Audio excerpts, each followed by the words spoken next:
Hello everyone, welcome back to my channel. Don't forget to subscribe my channel. तो जैसे कि episode के last में हमने देखा था कि डिटेक्टिव कांग डिटेक्टिव बेग से कह रहे होते हैं कि आप हमारे साथ आराम से चलेंगे, यहाँ पे मैं कोई और तरीका अपनाऊं। तो डिटेक्टिव बेग टाइम देखते हैं और कहते हैं कि मेरे पास वक्त नहीं है, तो मैं आपके इंचार्ज से मिलना चाहूंगा। फिर हमें डिटेक्टिव बेग को ऑफिस में दिखाते हैं जहाँ पर शीजुन आता है। शीजुन उन्हें हैरानी से देख रहा होता है और उनसे पूछता है कि आप डिटेक्टिव बेग ही हैं। तो डिटेक्टिव बेग कहते हैं कि हेलो शीजुन, हमें मिले हुए काफी वक्त हो गया है, लेकिन माफ कीजिएगा मेरे पास अभी वक्त नहीं है, मैं आपसे बाद में बात करूंगा। फिर इतने में वहाँ पर डिटेक्टिव कांग भी आ जाते हैं। वो कहते हैं कि आपने अच्छा किया कि आप खुद ही हमारे साथ आ गए। तो चलिए अब मैं सीधा मुद्दे की बात करता हूँ। मैं आपसे जानना चाहता हूँ कि आपने चीफ चंग को मारने की कोशिश क्यों की। तो डिटेक्टिव कांग कहते हैं कि मैंने पूछा कि आप चीफ चंग ताइजू को क्यों मारना चाहते थे। तो डिटेक्टिव बेग हैरानी से कह रहे होते हैं कि मैं चीफ चंग को मारना चाहता हूँ। तो डिटेक्टिव कांग कहते हैं कि आप एक्टिंग अच्छी कर लेते हैं डिटेक्टिव बेग, लेकिन आपकी ये सस्ती एक्टिंग यहाँ पर नहीं चलेगी क्योंकि हमें सब कुछ पता चल गया है। तो डिटेक्टिव बेग कहते हैं कि मुझे आपसे एक बात पूछनी है, आपको कैसे पता कि मैं चीफ चंग को मारना चाहता हूँ, या फिर अब मैं सवाल ही बदल दूं और ये पूछूं कि क्या आपकी टीम में भी उसके जैसे कोई लोग हैं। तो सार्जेंट कहती है कि उनके जैसे लोग मतलब ये कहने के पीछे आपका मतलब क्या है। तो डिटेक्टिव बे कहते हैं कि मैं यहाँ पर आसानी से इसलिए आ गया ताकि हमारे समाज को बचाया जा सके। तो मेरे ख्याल से बेहतर यही होगा कि हम एक दूसरे के साथ ऑनेस्ट रहें। तो डिटेक्टिव कांग कहते हैं कि उस जैसे लोग यानी कि जो फ्यूचर देख सकते हैं। हाँ बिल्कुल ठीक, आप सही समझे, हमारी टीम में भी ऐसे लोग हैं। सार्जेंट कहती है कि डिटेक्टिव आप आखिर कर क्या रहे हैं। डिटेक्टिव कांग कहते हैं कि बातों को गोल गोल घुमाने से कोई फायदा नहीं होगा, कभी इन्वेस्टिगेशन को आगे बढ़ाने के लिए जवाब भी देने पड़ते हैं। तो डिटेक्टिव कहते हैं कि हमें लगता है कि कोई ऐसा है जो फ्यूचर देख सकता है और उसने कई ज्यादा गुनाहों को रोकने के लिए खून भी करवाए हैं, और हमारे पास इस बात की कई ज्यादा एविडेंस और केसेस भी हैं।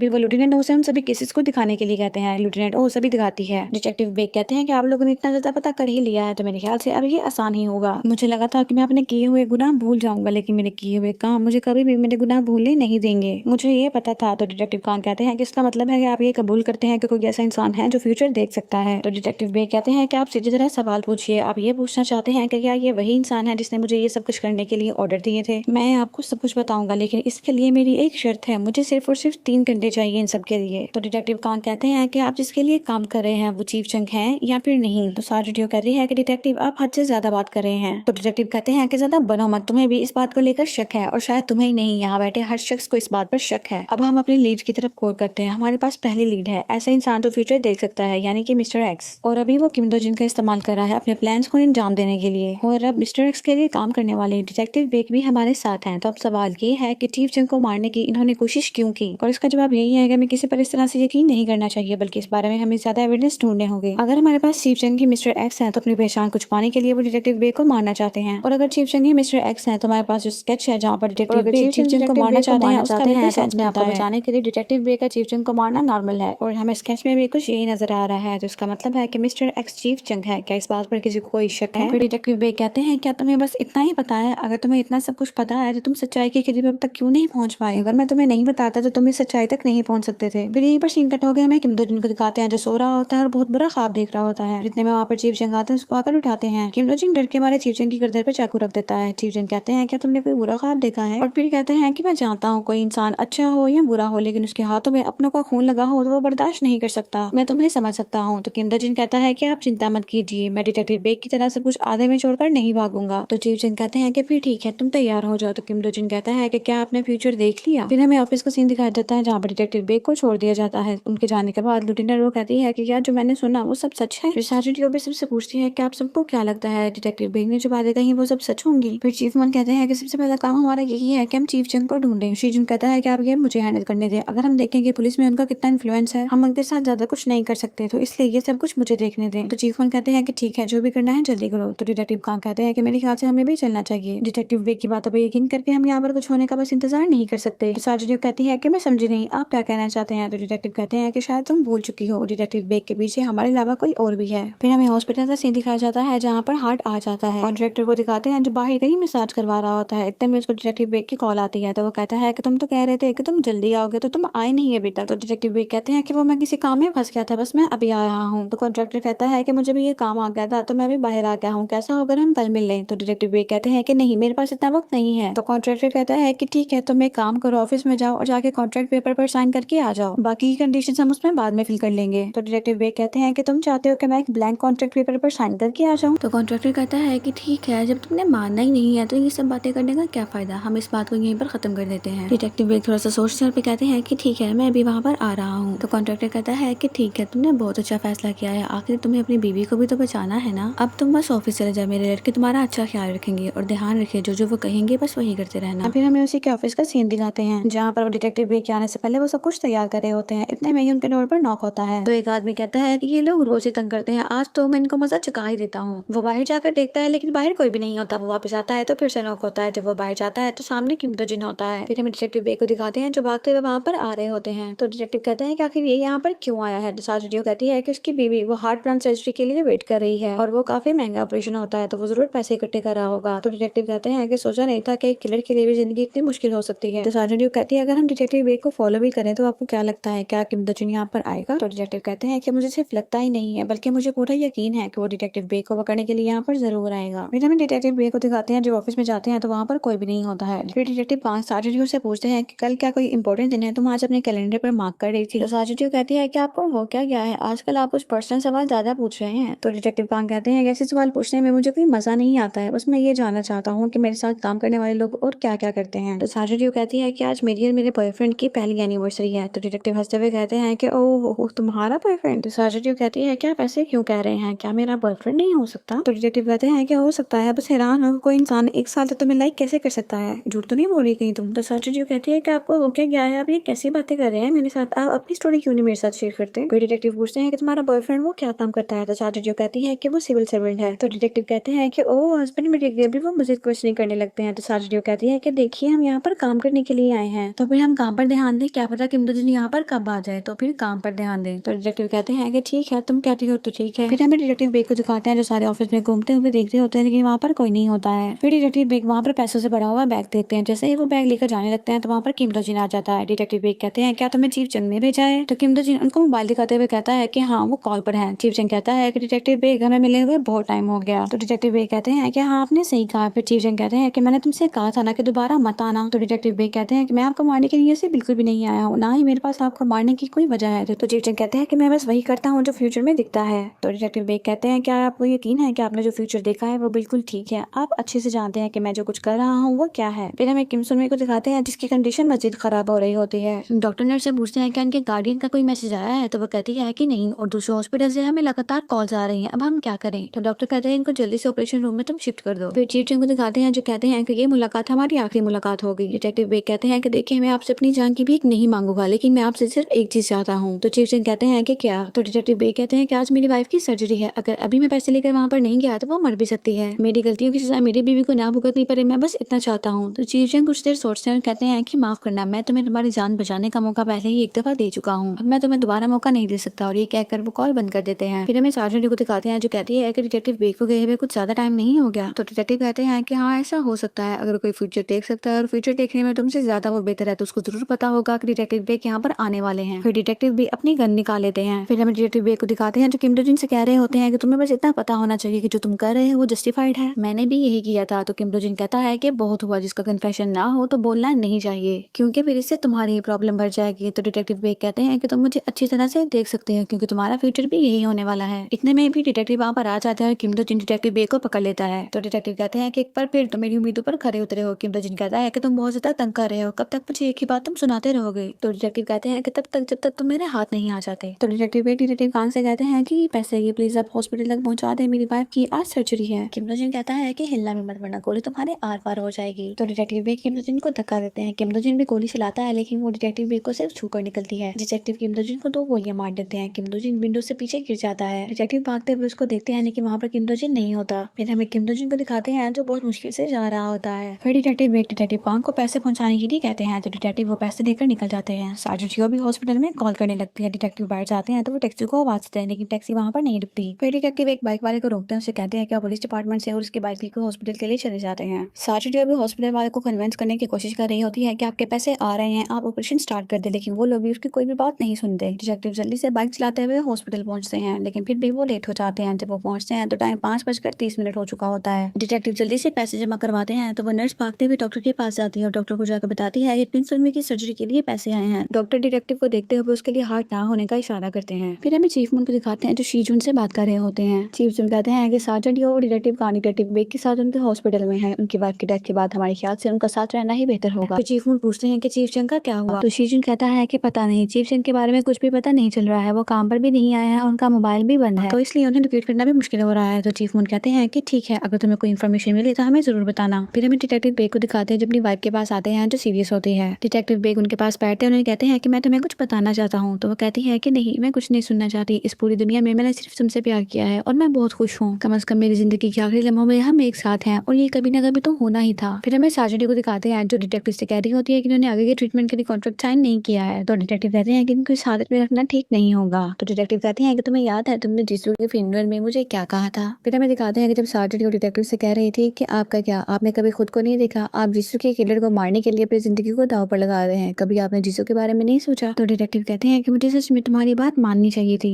Thank you. तो साजडी कहते हैं कि आपने कैलेंडर पर मार्क किए हुए दिन के बारे में पूछा था ना, एक्चुअली उस दिन मेरी मॉम एंड डैड की डेथ एनिवर्सरी है। उनके जाने के अगले दिन बाद ही उनके सारे मुजरिमों को पकड़ लिया गया था। इस बात को 20 साल हो चुके हैं और 20 साल गुजरने के बाद भी मुझे वो सब लम्हे साफ साफ याद हैं। उस दिन सुबह सुबह मेरे माँ के बालों की खुशबू और मेरे पापा की चुभती हुई दाढ़ी जब उन्होंने मेरे हाथों में किस किया था, मुझे वो सब याद है। तो डिटेक्टिव कहते हैं कि मेरे ख्याल से कल तुम्हें उन्हें मिलने के लिए जाना चाहिए, कल तुम्हारे लिए बहुत जरूरी दिन है। तो साजडी कहती है कि फिर डिटेक्टिव बेग। तो डिटेक्टिव कहते हैं कि इस वक्त उन्हें हमारी तो क्या किसी की भी जरूरत नहीं है, वो इंसान इस वक्त अपनी बीवी को अकेला नहीं छोड़ेगा। फिर हमें साजडी और शीजुन को दिखाते हैं जब अपने मॉम एंड डैड के मेमोरियल साइट पर आए होते हैं। फिर हमें हॉस्पिटल का सीन दिखाते हैं जहाँ पर डिटेक्टिव बेग की वाइफ की डेथ हो चुकी होती है और डॉक्टर्स उसको लेकर चले जाते हैं। डिटेक्टिव बेग कहते हैं कि मैं बस एक नॉर्मल लाइफ गुजारना चाहता था, मैं चाहता था कि जब सारा दिन मैं काम करके घर पर आऊँ तो अपनी वाइफ के हाथ पकड़कर उसकी बाहों में मैं सो जाऊँ, लेकिन किसे पता था कि ये दिन आ जाएगा। फिर इतने में वहाँ पर कॉन्ट्रैक्टर आ जाता है। वो कहता है कि तुमने कॉन्ट्रैक्ट साइन नहीं किया और तुम मेरे पैसे भी लेकर चले गए, ये तो गलत बात है ना, ऊपर से तुमने मेरा ऑफिस भी बिगाड़ दिया है, मैं तो चाहता था कि सब कुछ आराम से हो जाए। डिटेक्टिव बेग कॉन्ट्रैक्टर के पास आने लगता है तो इतने में डिटेक्टिव उसको रोकते हैं और कहते हैं कि तुम रहने दो, मैं इनको देखता हूँ। फिर डिटेक्टिव कॉन्ट्रैक्टर के पास आता है तो वो कहता है कि तुम कौन हो, क्या मैं जान सकता हूँ। तो डिटेक्टिव उसको अपना कार्ड दिखाते हैं और कहते हैं कि मैं पुलिस वाला हूँ। तो वो कहता है कि ये अच्छा है ऑफिसर, इस इंसान ने मेरी मेहनत के कमाए हुए 50 मिलियन वॉन ले लिए हैं, आप इसको गिरफ्तार कीजिए। तो डिटेक्टिव कहते हैं कि इस जगह पे लोगों का क्रीमेशन किया जाता है, तो यहाँ पर तमीज का ख्याल रखना बहुत ज्यादा जरूरी है और तुम जैसा घटिया इंसान मैंने आज तक नहीं देखा। तो कॉन्ट्रैक्टर कहता है कि ऑफिसर देखिए, आप मुझसे ऐसे बात नहीं कर सकते। तो डिटेक्टिव कहते हैं कि अगर तुम जिंदा रहना चाहते हो तो मेरे 3 गिनने से पहले यहाँ से चले जाओ, और डिटेक्टिव काउंटिंग स्टार्ट कर देते हैं। अभी डिटेक्टिव 2 तक गिनते हैं कि डिटेक्टिव बेग पीछे जाते हैं, उनको मारकर बेहोश कर देते हैं। फिर अपनी हथकड़ी को खोलने के लिए चाबियां भी निकालते हैं और कहते हैं कि मैंने सोचा नहीं था कि ये सब कुछ ऐसा होगा, मैं जानता था कि मैंने जो कुछ किया है मुझे उसकी सजा एक न एक दिन जरूर मिलेगी और मैं अपने गुनाहों को भूल चुका हूँ, लेकिन जो काम मैंने कर दिए हैं वो मुझे कभी भी मेरे गुनाह भूलने नहीं देंगे। तो कॉन्ट्रैक्टर कहता है कि क्या बकवास है ये। तो डिटेक्टिव बेग कहते हैं कि अब तुम्हें भी अपने गुनाहों की भरपाई करनी होगी। तो कॉन्ट्रैक्टर कहता है कि लगता है कि तुम पागल हो गए हो, अपने बीवी के पास आने की तुम्हें ज्यादा जल्दी है क्या। और फिर अपने आदमी से कहता है कि चलो इसे पकड़ लो। फिर हमें साजडी को दिखाते हैं जिसको लुटेनेटो की कॉल आती है। लुटेनेटो उससे पूछती है क्या तुम डिटेक्टिव के साथ हो। तो साजडी कहती है कि नहीं, मैं किसी और काम से बाहर आई हूँ, क्यों क्या हुआ। तो लुटेनेटो कहती है कि मैं कब से उनको कॉल कर रही हूँ लेकिन वो कॉल पिक नहीं कर रहे हैं। फिर हमें दिखाते हैं कि बेग बुजिन सभी आदमियों को मारने के बाद वहाँ से जा चुका होता है। फिर डिटेक्टिव को होश आती है तो सभी आदमियों को ऐसे जमीन पर पड़ा हुआ देखते हैं। इतने में डिटेक्टिव को बेग बुजिन की कॉल आती है। डिटेक्टिव कहते हैं क्या तुम्हें गायब होने की बीमारी है, तुम मुझे कुछ बताने वाले थे। फिर हमें फ्लैशबैक दिखाते हैं जहाँ पर बेग बुजिन कह रहा होता है कि बताने को मेरे पास बहुत कुछ है और अगर मैं तुम्हें ना बताऊं तो तुम कभी भी सच्चाई तक नहीं पहुंच सकते हो। बेग बुजिन डिटेक्टिव को बताता है कि चीफ जिन के पास फ्यूचर देखने की कोई भी पावर नहीं है। तो डिटेक्टिव कहते हैं कि फिर वो किसी और के लिए काम करता होगा, वो किसके लिए काम करता है, मुझे उसका नाम बताओ। तो बेग बुजिन कहता है कि चीफ चंगेज इंसान के लिए काम करते हैं। तो यहाँ पर हमारा सीन कट कर दिया जाता है और हमें डिस्ट्रिक्ट चीफ को दिखाया जाता है जिसके पास चीफ चंग आते हैं। और यहीं पर हमारी आज की एपिसोड खत्म हो जाती है। See you in the next episode and don't forget to share your reviews.